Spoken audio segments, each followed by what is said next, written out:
Absolutely. So we're going to go ahead and get started. And I'm Becky Russell. And as you can see by the opening slide here, I'm an instructional specialist and kind of work with the school library folks across Colorado at the state library. And I'll let my co-presenter Sharon introduce herself. Hi, everybody. I'm Sharon Morse. I'm Director of Library Development at the Colorado State Library. And do we have pictures of us on this? Yeah, it's towards the end though, I think. It might be at the next one. I Oh, think okay. ours is, it's at the very end. So you can see what we look like. um, Well, you now know oops. what we sound like. Yeah. And like we said, and Melissa's manning us in the background. And so I'm going to kind of go over just a couple technical things for everybody um, as we kind of go through here. Yeah, thanks, Melissa. There are some photos after the instruction slides as well, so that's awesome. Um, okay, so as Sharon has kind of already discussed a little bit, these webinars are very interactive in nature. So the next few icons are sort of representative of how some of you might be used to the typical sage on the stage type where you hear a lot and then maybe after half an hour you have an opportunity to ask the questions. But with this series, both CSL in session and promising practice in session, we emphasize that we're all learning with and from one another. And so therefore, we know that you have expertise to share with us as well. So you'll be learning some of the things that we have learned about, and then we're going to learn from your expertises and experiences as well. Expertise. I don't know if it's expertises or expertise. I think it's just singular. Anyhow, so as such, you'll be participating via chat, and so we just always have a slide in case there's anyone who's a little unfamiliar, and that's at the bottom of your screen. And ours today is pretty much going to be exclusively through chat. Sometimes we have the capability or tap into the capability of our breakout rooms and stuff, but today I think we're going to pretty much rely on sharing with one another via chat. And sometimes we're going to have you raise your hand, or you may be raising your hand periodically throughout if you have a question, and we're happy to take those during too and interrupt what we're doing, or not interrupt, but just provide some guidance at that point. And so on to the right of your microphone up at the top is a little drop down menu. With the guy, and so we might ask you to agree or disagree or raise your hand or whatever, and that also is kind of an indicator for us whether we need to adjust how we are speaking. And some of you, not that there are very many of us today, but that's okay too. If for some reason you're having any technical issues, um, this is the slide that can tell you how to do that, and you can go down to chat and host, and you can notify Melissa Carlson, who is our who's doing our kind of background work there as far as facilitating any problems with us. Then you can notify her. And if there's anything I've forgotten on that, Melissa, just give me a holler. And so let's go ahead and get started. Leadership, it can be learned. And there's our picture, Sharon. I was just a couple slides behind. So that's us. And that was us on a nice sunny day, which I'm hopeful will come back to us some year, but it hasn't been lately. It seems like I'm a little anxious, ready to. So yeah, if you look at my photo on the left, just put a black eye right on the left-hand side, and that's pretty much what I look like today. All right. So for today, we hope that you can identify some behaviors of effective leaders, um, and in so doing, you'll be kind of analyzing some of what you are already doing, because we all have leadership strengths. It's just identifying those that we are, as we say in the second one there, and using those to consciously choose to help others grow as well as yourself, and then understanding that connection and emphasis as they apply to not only school librarians but all librarians and library staff. And I might have in the future even change the slide to all humans and their staff, because I think this applies across all types of work, whether you're in the library, although some of the examples we give are more library specific. I think it really applies to just about any work environment. And so with that, I'm going to turn it over to Sharon. And welcome. We've got a couple of new people who've joined us. So welcome to Alyssa and Kieran. If you have a moment and down in chat, want to just tell us where you are as we go through, that would be great. If you have a moment, that kind of helps us too. All right, so I think the next slide is you. So Sharon, I'll turn it over to you. Thank you. Thank you very much. Okay, so we're going to get started with an activity here. And I know Alyssa's typing. I'm going to be psychic and say she works at the Bud Warner Library in Steamboat Springs. It's great to see you joining us. Thanks, Alyssa. So what I want to do with this activity is I want you to think about a strong leader. This could be somebody you know in your life, or it could be somebody historical, but think about a person who you consider to be a really effective leader. Now you've got that person in mind. Now, using the chat leader rather than identify who this person is, they can be mysterious for us. What I'd love for you to describe is what makes them a strong and effective leader. What do they do that makes them somebody who you really admire? Give you a few minutes. Jot that down. Okay, so Jennifer says, listen, great communicator. And again, Becky says, clearly articulates their core values. So focus on core values. Alyssa says, well-spoken and thoughtful. Active listening, says Mary. Inspiring and calm. Great. Any others? I'm going to give you a few more.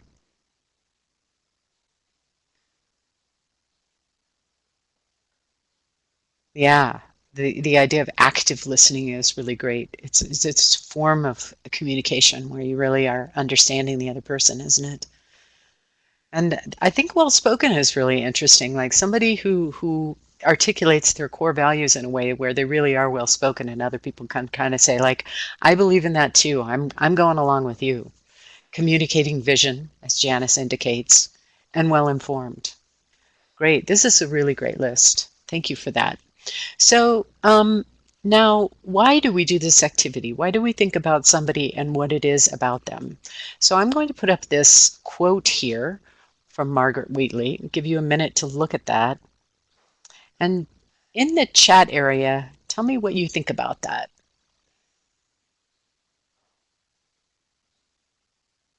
Do you agree with this statement? Could not agree more, says Alyssa.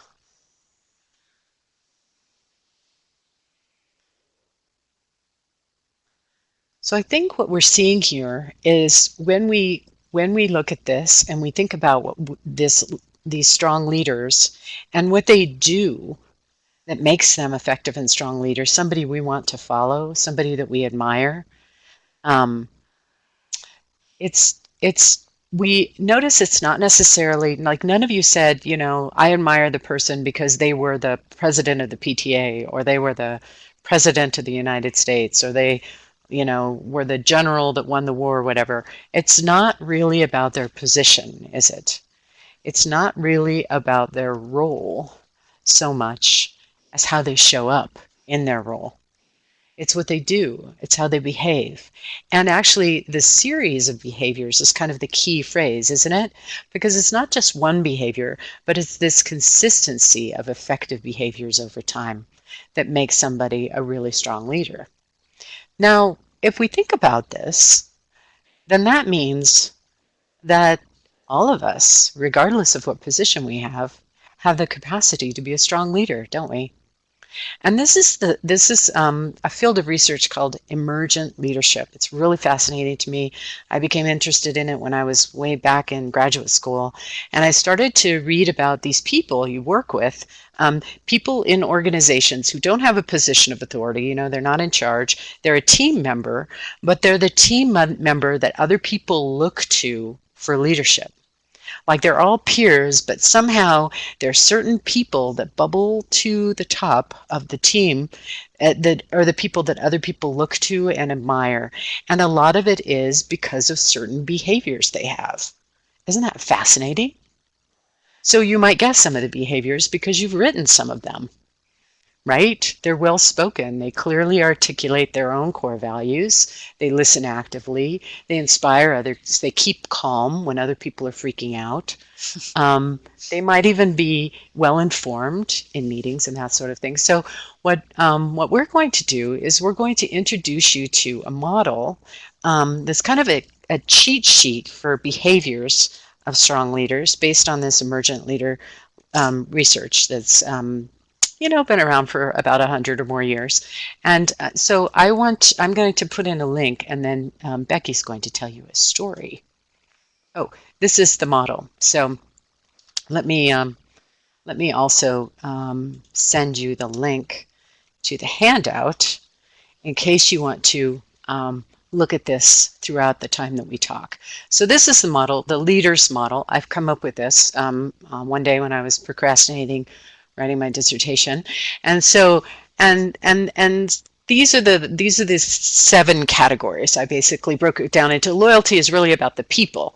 Like how does a person behave with other people that makes them somebody that other people look to for leadership? How does a person engage in what the team is doing that other people look to as a leader? What kind of ambition or vision do they have? How dependable are they? What kind of energy do they bring to it?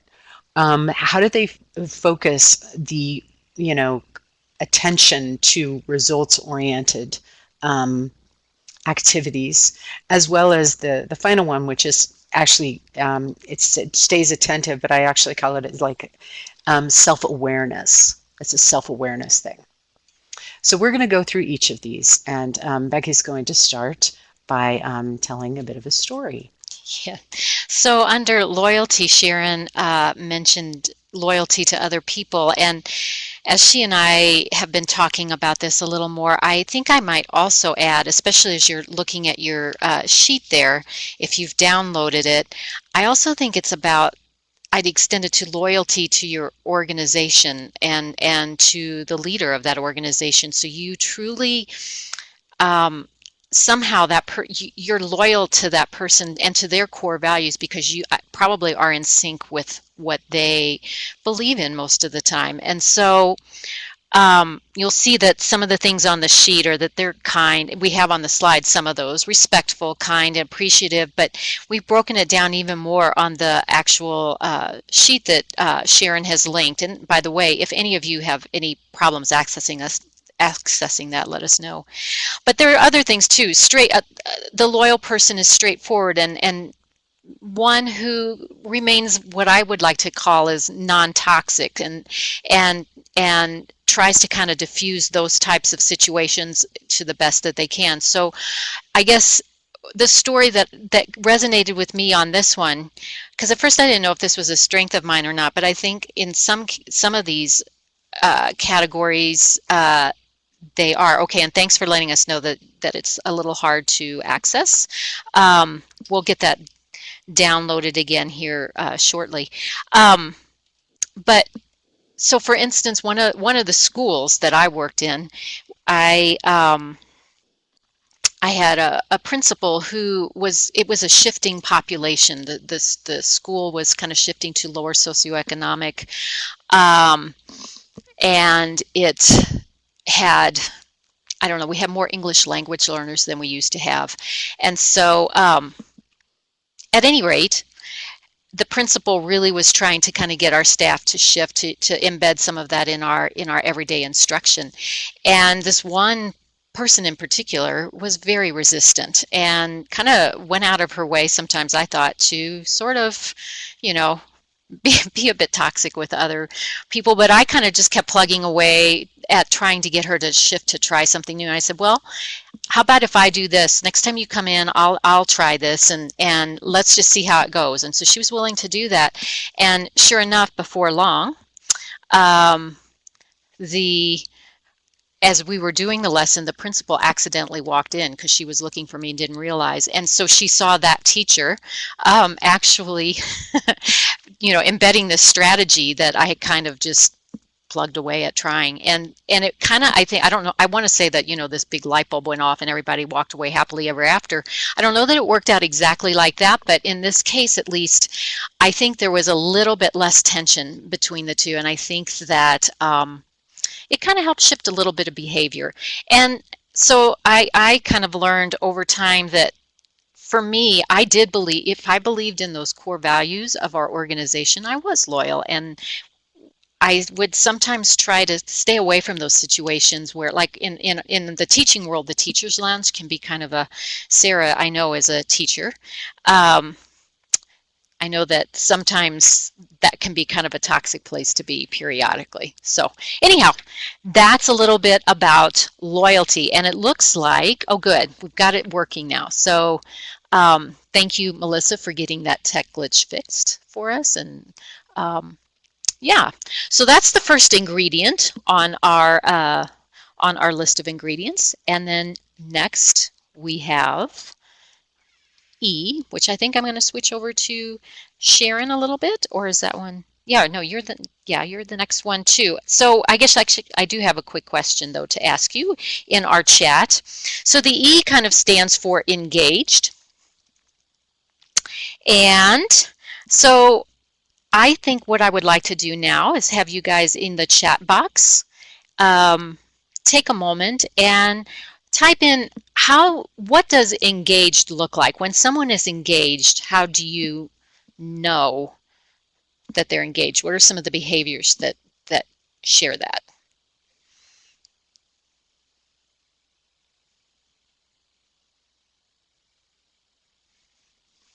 We've got several people. Active listening. Thanks, Janice, you're right. Follow through. That's so true, Alyssa. Oh, welcome, Diane. I just now noticed you too. We've got several more joining us. Welcome. Eye contact.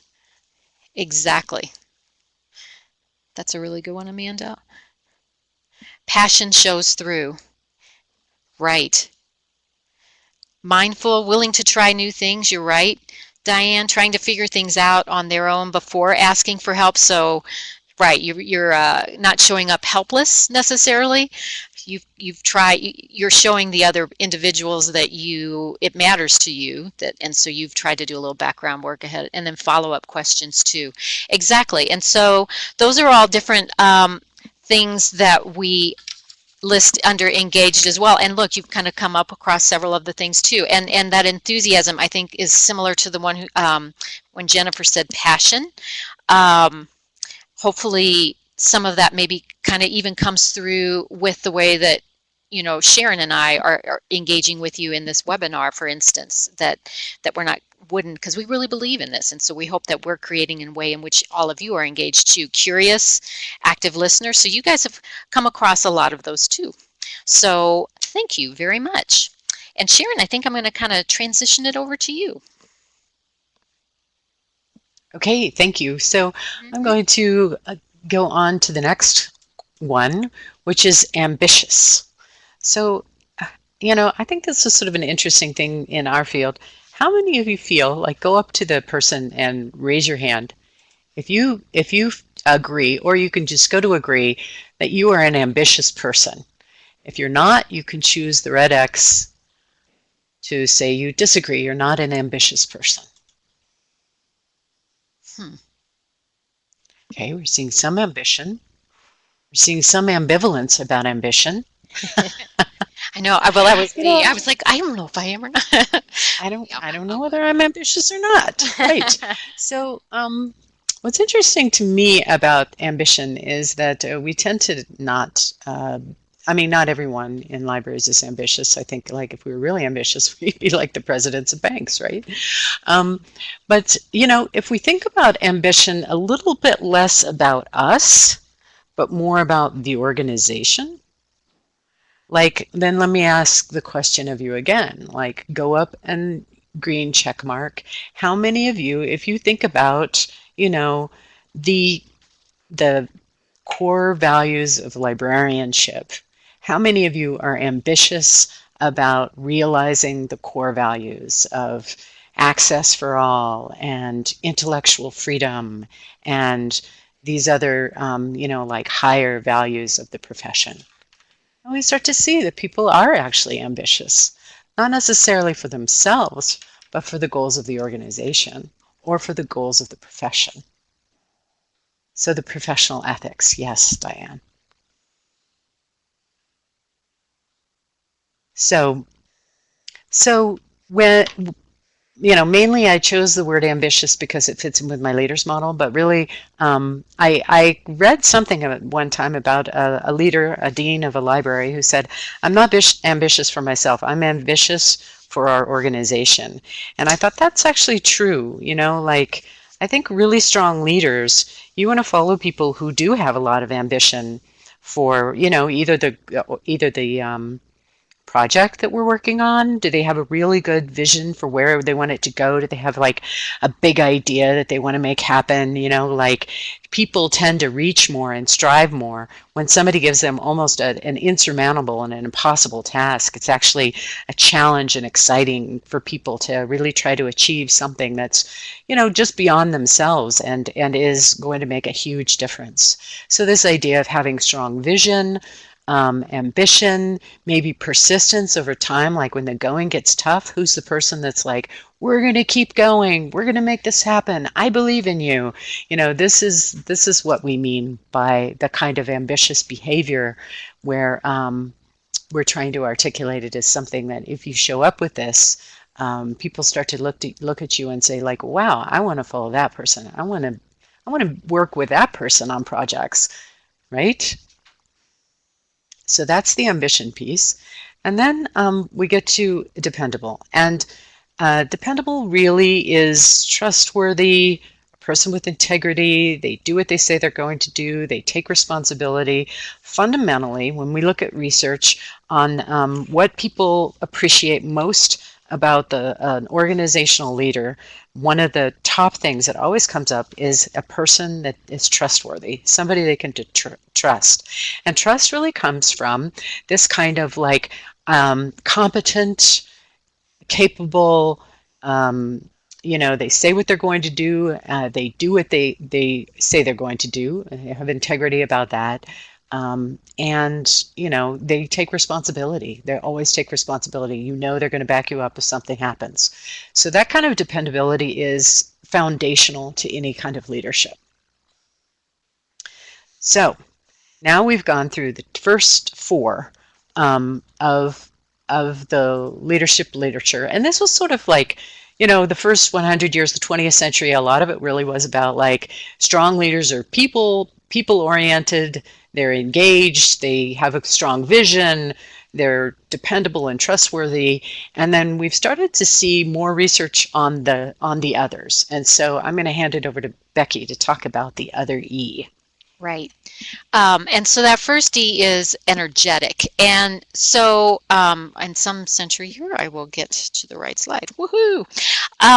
So I have another quick question for you, if you all want to go up to your hand person there. How many of you feel that someone's mood is contagious? If you agree, press the green check mark. I had to look to see what color it was. Or if you disagree, you can put the X.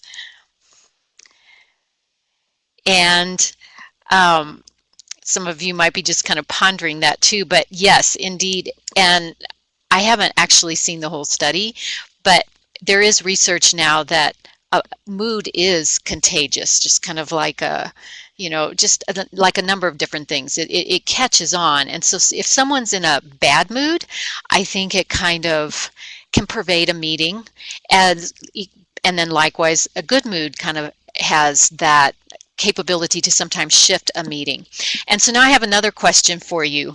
How many of you in here have, and again, it'll be the green or the agree or disagree. How many of you in here have shared a great idea, like in a team meeting or in some setting, and only to have it squelched before before it goes even forward. You just know it's a great idea, and then before long, someone will be like, "Yeah, but has that ever happened to anybody in this particular in our learning?" And so we've had one, and I suspect it's probably happened, or you might have heard of other people who have a great idea only to have it shut down, and that kind of drains the energy from the meeting as well. So an energetic person, you kind of want to respect, because there's a lot of humor, there's this energy that kind of comes through. You can kind of tell that person probably likes to have fun. They cultivate joy, make it a good place. And so then the minute, like if you're in a meeting and you squelch it, it kind of sucks that down. So one thing that I have tried, that Sharon actually shared it with me, is something because I have facilitated various meetings now over the years, and it's something called the group coaching protocol, which we've included in the slide here. And some of you will hopefully find that useful, and of course we'll be sending, this will be available, it's being recorded, and so this will be also available to you, and or you can always reach out to me and I can send it to you. But to me, this is kind of a mini design thinking protocol. So I've done this sometimes where someone will come to the team and they have an issue where they really want help in getting it solved. And sometimes then when people throw out suggestions, you kind of want to avoid those other people who goes, yeah, but that's not work because blah, blah, blah, blah, blah. So this is structured such that is, okay, okay, person, like I had a person in one meeting, like she shared, okay, this is what my problem is. And then, she also shared what her ideal outcome was. And then we kind of broke off into a think, pair, share, and just brainstorm solutions. And that's the part to me that's kind of like design thinking. You're just brainstorming possibilities. And then we shared those out, and no one was allowed to go to the yeah but during that share out time. And just hearing all of those possibilities, I think we all kind of knew in our head, oh, that might not work, and yet, but then you kind of still were filled with this energy and hopefulness. And she actually did, in the case of the person, this one meeting that is coming to mind as I'm sharing this, because I've used it several times, she walked away with a rather proactive solution that I think kind of made some sense to her, and that worked for her particular, in this case, a school district. So this is something that you all might find useful to kind of maybe get a little more energy into some of your meetings, interactions, that kind of thing. All right, and so our next one, what is that one? Oh, yay, results oriented, because this is an area in which, as we're looking at these ingredients, you might be kind of starting to identify some where you feel like, hey, I'm really good at this, and then others where you're might wanting to grow, and we'll talk about that in a little bit. But I know results oriented is one that I turned over to Sharon because that's really more her strength, and that's an area in which I want to grow or continue to want to improve. It's funny to think that you think my strength is results oriented. Huh. So, Yes, it is. so why don't we just talk about this for a little bit in the chat area? I'd love to hear from you all. So, why is focusing on results important as a leader? What would be, why do you think we think that that's important? Being results oriented.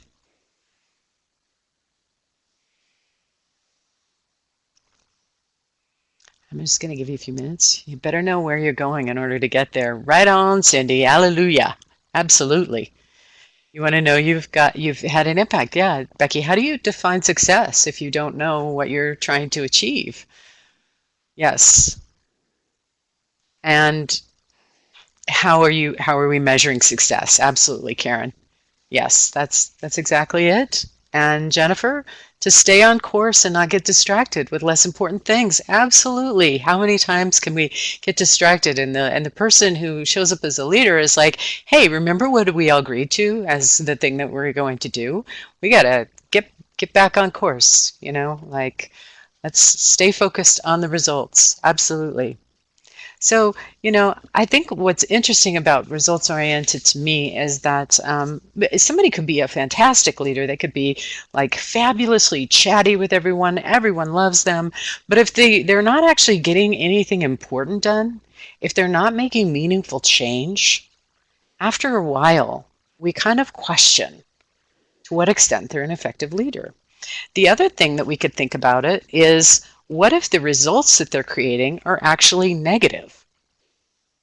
And somebody can be an effective leader in a lot of other ways, but if their result is negative, is actually unethical or dangerous to others or just not effective, what happens? So this idea of having an organization that thinks about results and measures them, and then, yeah, like Alyssa says, giving kudos to others. Oh, she's giving kudos to everyone, but if you're results oriented and you give kudos to the people for achieving things, that's good too. So the one thing that I will say though about results oriented is, I really think sometimes we have to also consider um, you know, not being so results oriented that we focus on the perfect rather than the good enough. And so I know a lot of people kind of think that, really it's all about doing our best, doing our best. And I like to focus on doing better. Like every day, if we do better, if we get closer to our results that we want, what we want to achieve, like as indicated by, oh, who was it that said the mission and vision thing? I'm not keeping track of the chat as I'm talking. I think it was Diane. Yeah, each organization has a mission and goals. And as you're achieving those goals, if you're moving towards the goals, I think getting towards the goals and that growth mindset is sort of like better. How do we grow along the way rather than a fixed mindset about perfection? So I think that this is really an important part about leadership too, is not getting so obsessed with results and having them be perfect, but having it more be about growth and development and improvement. So I think of it as the better, not best scenario. Okay, and then our final one, just real quickly, so that we can do our activity, is being self-aware. And this is pretty interesting. This is newer research on this, that we are kind of aware of what our core values are, what matters to us. We self-reflect. Sometimes we even self-regulate when the situation calls for it. So self-awareness is super, super important. So All right. Yeah, now, agreed. And so now I think we've had some people join us since we originally had that sheet, but I think if there's anyone who hasn't accessed or couldn't access the PDF, you might let us know. But for those of you who have, so if you've just joined us, see if you can, we had the link, and is there anything else I need to tell them to access the link? yeah, there's a file down below that you can click on, but we've also put it up on this screen so that you can see them all. So even though we have the I thought we had the worksheet too, right? But what we've linked is the worksheet, or is it this slide? Yes, we have. Okay. We have linked the worksheet, yeah. Perfect. Okay, so what we'd like to do right now is have all of you take a few moments. No, don't worry. I didn't think about the time zones, and I might not have put out Mountain Standard Time or Eastern Standard Time. So sorry, Liz and Julie. Anyhow, take a few moments, and you'll be able to, if you missed the beginning, this is all being recorded, so you'll have a chance to hear the first half of it. Take a look at this list. Oh, go ahead. Let me just kind of circle back to this concept for the people that have joined us, because we sort of laid the groundwork of this to say that leadership is really not about position. It's about the behavior, a series of behaviors that we choose to do on a regular basis. And it's those behaviors that if we can identify those and practice those consistently, that then people start to look to us as leaders. Right. And it looks like we kind of goofed on our time start. So thanks for those of you who are hanging in there with us. So let's all take a moment, and thanks for that reminder, Sharon, and take a look at these ingredients. And will you, just looking at the subcategories of these, each of these 7 areas, or is it 8? 7. Will you find and write down somewhere 3 areas of strength for you So just take a moment and kind of self-reflect, looking at this list. What are 3 areas of strength? And I'll give us, I don't know, maybe about 60 seconds. So we're going to have just a little bit of quiet time to take a look at that. And you might have one from 3 different categories. You might have 3 in one category. I suspect some of yours are going to be interspersed.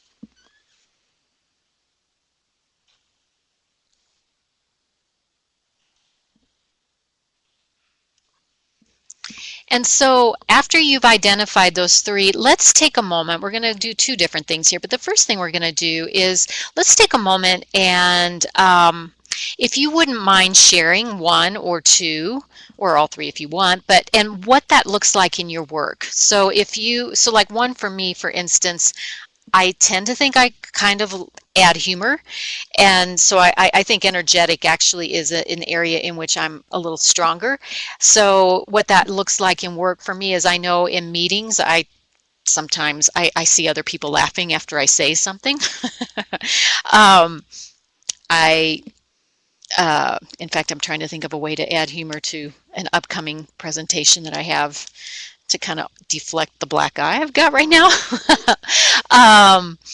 So yeah, just kind of share some of that in, and let's see that what that looks like for some of you. Cindy's curious, always looking for new information and learning more about topics at hand. And I think that is definitely a very strong trait, behavior trait, Cindy, for leadership. Thank you. And I think that actually also kind of, these overlap, and that curiosity can really look like engagement to others. And Janice, your valuing others' input is definitely key. And can be hard sometimes, because if some of us are, like sometimes we might be judgmental about something, and then someone's providing something valuable, and you have to kind of, hey, yeah, that's really great. So very good call. Thank you.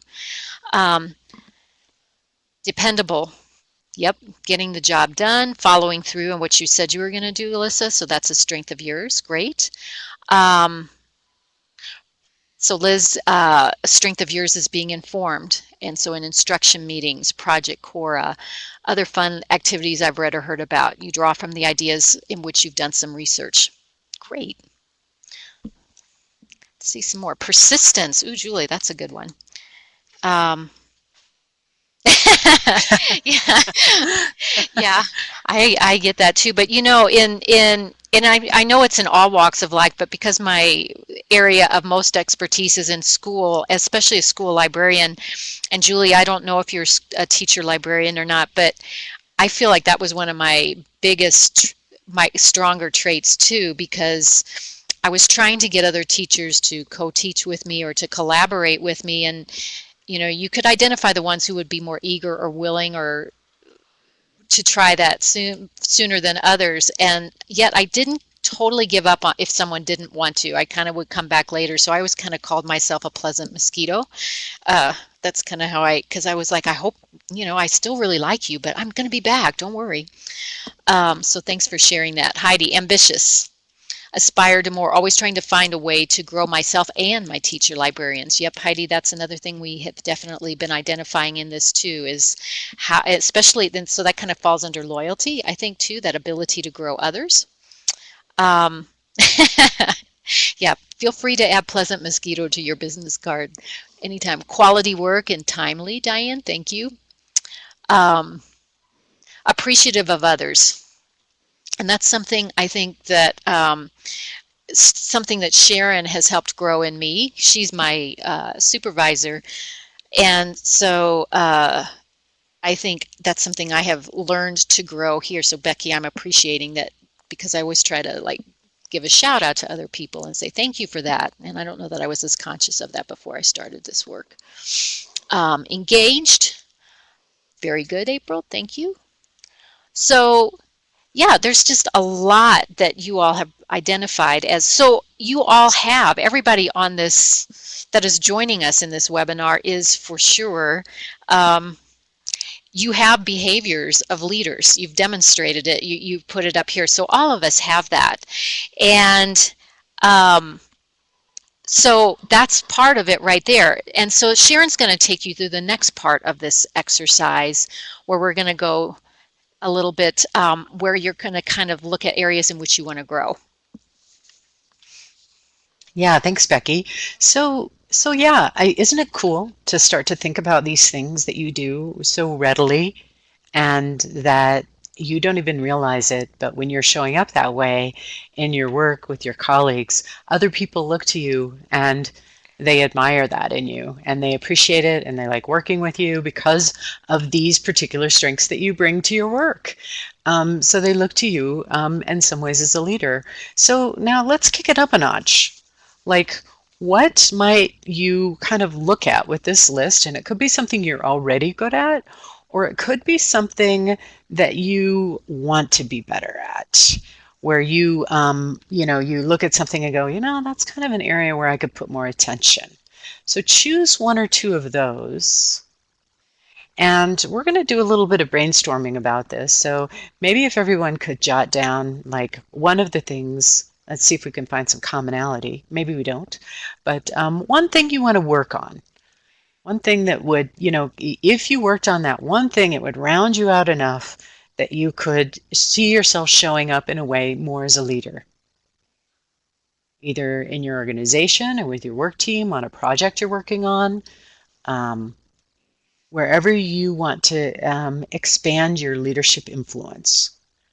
Which of these could you do with more consistency? Ambition is one, the professional troublemaker is the flip side, yeah. And Becky wants to work on active listening.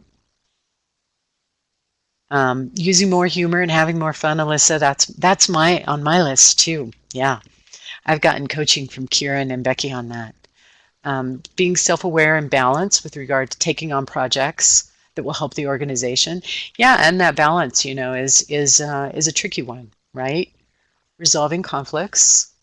Okay, a couple of people were like resolving conflicts instead of avoiding them. Very good. That is challenging. Oh, 3 people want resolving conflicts. Yeah, and that idea of avoiding is the easy part. And really, how do you handle that? And so let's take a few of these. There's the self-awareness. There's the resolving conflict. And the conflict one is coming up so often. I'm going to let a few other people write because I know Heidi was going to add something about what she wants to work on. Working on results-oriented use of data. Yeah, I think a few people are wanting to think about that as well. We have a whole unit, Library Research Service, that helps us out and helps other people out with that. So you can always call on them to give you ideas. That's sort of an area where we'd like to do more professional development. But let's start with resolving conflict. And with each of these, there are books on these topics you can look at and websites and other things to do. And we'll talk about that. But let's dig into this a little bit deeper. As Diane said, conflict is hard because there's so many variables regarding personalities and situations. Yeah. So when conflicts come up, I want you guys to start typing like, what do you do? What have you done? What strategies have you used to resolve conflicts? Like head on resolve them, not like avoid them for months at a time until it goes away or any of that. Like, what kind of strategies have you used? And then I'm going to give you a few little hints. I'm going to give you a little micro version, one-on-one conversations between the stakeholders. Absolutely. Yeah, and what's key about that is like if you're having a conflict with somebody, taking it aside and talking with them and saying, hey, I noticed that there's some tension here. And this, our relationship is important, so I want to resolve that with you. Listening first, asking them, being honest. Tell me what's going on. You seem agitated. Tell me what's going on. Listen first. Put it all out on the table. Now I'm going to tell you my part. Overcoming the us versus them mentality. That's excellent, Sally. Yes. And one way to do that is to look at, and this is what's used in mediation, look at what is your common goal or what is your common purpose or what is your common value. So sometimes people have different values that they're bringing. And if you can articulate, like, what is your motivation? Like, what matters to you about this right now? You seem to be really upset about this. Tell me more about what matters to you. Find out what their values are, and then articulate your values. See if you can find some commonality among your values and what matters. Yeah, and that really moves us from the us versus them to the we, right? We have this common thing that matters to us. Um, Often when people behave badly, when they're upset, when they're angry, it's because they care. So sometimes if you can ask them things to find out what they really care about, then that really gets at the core issue, and you might be able to see a way that you can kind of work together. And this is really interesting. Obviously, one of April's strengths is self-awareness, because she says she reminds herself that she can be both direct and kind and appeal to the common purpose behind the issue, which is what we're talking about, that common purpose. But that does require some self-awareness, doesn't it? It requires some stepping back and sort of saying, okay, I don't necessarily agree with them now, and I need to think about this for a minute. Where's our common interest? Where's our common purpose? Listen, listen, listen to determine the true source of the conflict. Absolutely, Jennifer. And I will say, you guys are talking a lot about listening, and you need to listen to yourself too. So that gets to that self-awareness, like what matters to you in this. So you make sure that you're not just listening to the other person, but you're also figuring out what matters to you and how you can articulate that in a way that you can get what you need out of the conflict as well. Conflict is such a great way to expand everyone's thinking and to create a more creative solution to what we're going after. If we're all in agreement, we don't necessarily come up with as interesting a result as if we get conflict and we don't agree, because it expands our thinking. So hopefully that helps with conflict. You guys have some really, really great suggestions here. Excellent job. Um, so do you think we have time for one more, Becky? I think we're Sure. kind of Or what? running a little bit late, but so let's just try one more. You guys, a lot of you said, some of you said you really wanted to work on um, results, how you demonstrate results. So let's just take a few minutes. If you have any suggestions for how you have, demonstrated results in your organization, would you be willing to share those in the chat area right now? So we really want to get at that results-oriented, using data to improve. See if anybody has any suggestions for that.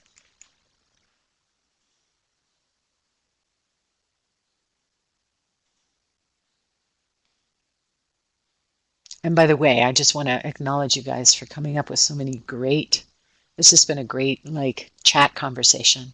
Yeah. And I also, Engaged. while they're typing in, Sharon, I also want to remind those. I know we had a little glitch with, I guess, what the website said the start time was versus what time we actually started. So somewhere there was a disconnect. But for those of you who joined us a little bit late, and we love that so many of you have joined us. This is being recorded, so you'll get to hear the first half of this very easily. So thanks for all of you for letting us know about that too. And Sharon, I'll turn it back to you. Great, thanks. So Karen offers a really great suggestion. If you can get information or articles and other things from your state library, from other places that align with what you're doing and show evidence of effectiveness, that's a really great way to show the results of what you're doing. Making folks see that I'm not totally crazy. Yeah. So, I mean, there's a lot of different ways of doing being results oriented. And using data to improve. But part of it is to think about what you're doing and to measure it a little bit and to try and identify some evidence so that you can have evidence to improve your practice. And you can also have that evidence to let other people know the power of your work. Keeping good numbers helps a lot. Absolutely. So does even jotting down the different comments. Like if somebody says something about like, thank you for yada, jotting that down and keeping track of those informal feedback that you receive, but documenting it and then using that later is really a nice way to use informal data to improve and to show the value of what you're doing. Absolutely. Showing the impact on the lives of the people you serve. Julie nailed it. Yeah. And when asking for a change in staffing, study labor and budget numbers and prepare rationale before meetings with leaders. Yeah, April, that's really thoughtful of you to say, like pull out the numbers, look at comparing yourself with other peers and get that rationale and those visuals, the charts or whatever, ready before you meet with your leader so you're really prepared with your message. Excellent. And even Sharon, So, would sometimes just like the reflections that people share, like, at the end of a session that that we've co-facilitated or whatever, that sometimes helps me too. Like maybe they mark something low and then in the reflection, I get a little bit of how I can improve next time. yeah, absolutely. So scheduling in that time to really think about what you're doing is part of being results oriented. It's not enough just like to complete something, but celebrate it, reflect on it, and really kind of use that to springboard to the next thing. So what we've tried to do here as we're, oh, go ahead, Becky. No, go With ahead.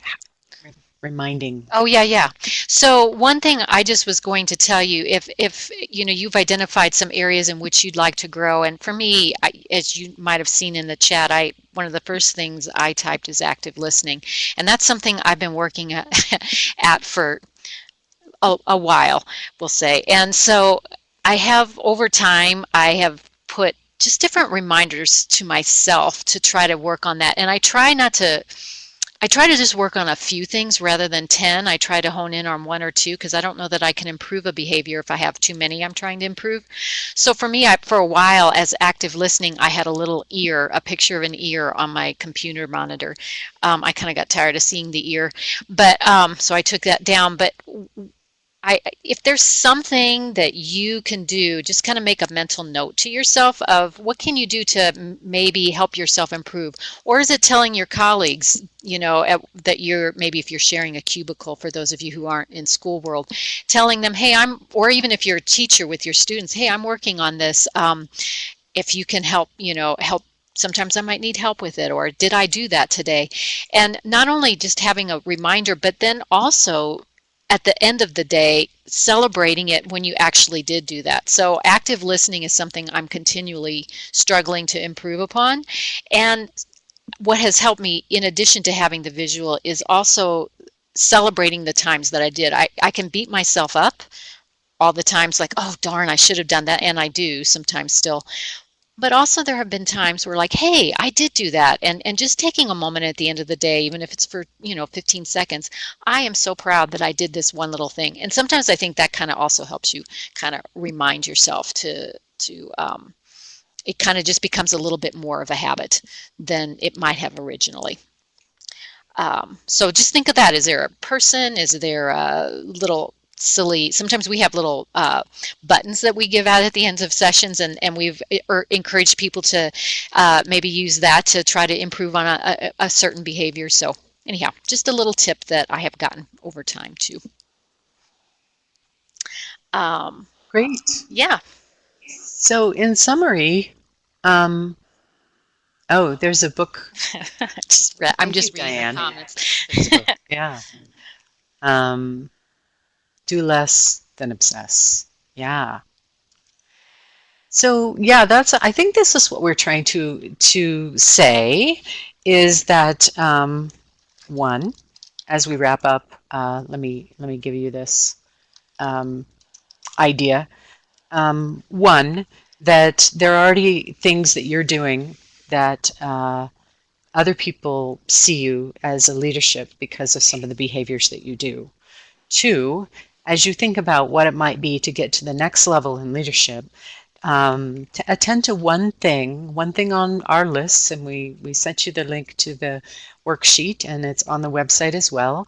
One thing that you might want to work on for the next month or so, and see, how that consistent behavior might, kind of help you to get to the next level with your leadership. And here's this quote that I find kind of inspiring and really gets to the heart of what we are trying to say with these leadership behaviors. If your actions inspire others to dream more, learn more, do more, and become more, you are a leader. And the key to this is it's your actions. It's your behaviors every day that you have control over that make you become more of a leader.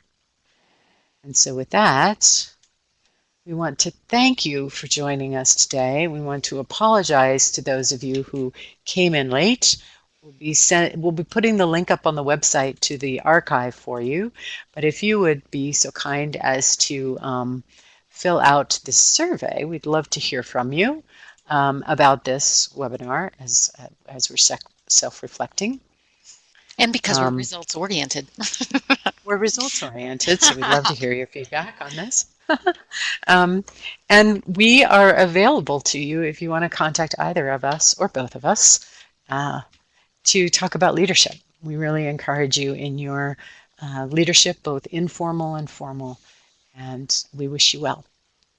And I'll turn it over to Becky to say the last. Bring it home. To say thank you. I don't have anything. Nothing prepared. Well, I will say there's been great chat. So I want to thank you all for engaging so much. It's been fantastic. Yeah, and that's why, and I guess that kind of brings us around to how we started, and that is that I always learn from you all too, and we hope that you can see that structure and maybe apply some of this structure in your work settings as well, because the power of all of us. We all have a lot to share and learn from with one another. So thank you very much, all of you, for taking time to join us this afternoon. And thanks for just taking a few moments, if you can, to do the survey gizmo. And we wish you a most wonderful week ahead. And go forth and lead.